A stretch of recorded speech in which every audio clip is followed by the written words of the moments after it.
அதிமுகவினுடைய விதிகள் மாற்றப்பட்டிருக்கின்றன. ஆகவே திரு எடப்பாடி பழனிசாமி அவர்கள் தலைமையிலான அதிமுகவை அங்கீகரிக்கக்கூடாது, இது தொடர்பாக நான் சில விவரங்களை சமர்ப்பிக்கிறேன் என்று கூறி ஒரு கடிதம் அனுப்பியிருக்கிறார்.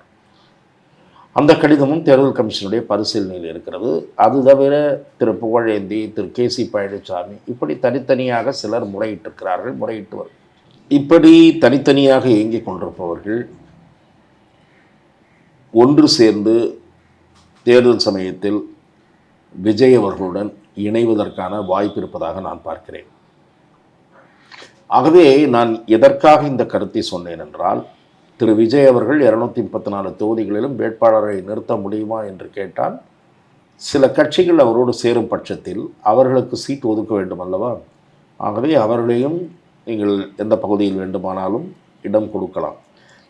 இந்த இடத்துலையும் ஒரு கேள்வி சார். 2021 மக்கள் நீதி மையம் தனியா நிற்கும் போதும் இதே மாதிரி டிடிவி அணி அமைத்து இந்த மாதிரி தானே தொகுதிகளை பிரிச்சுக்கிட்டாங்க.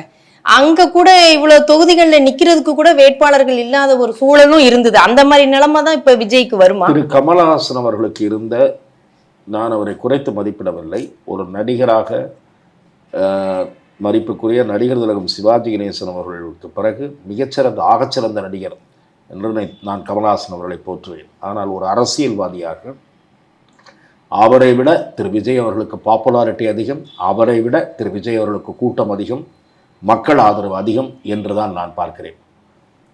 தமிழ்நாடே கேள்விப்பட்டிராத அதிரடி விலை குறைப்பு சூப்பர் சரவணா ஸ்டோர்ஸ்.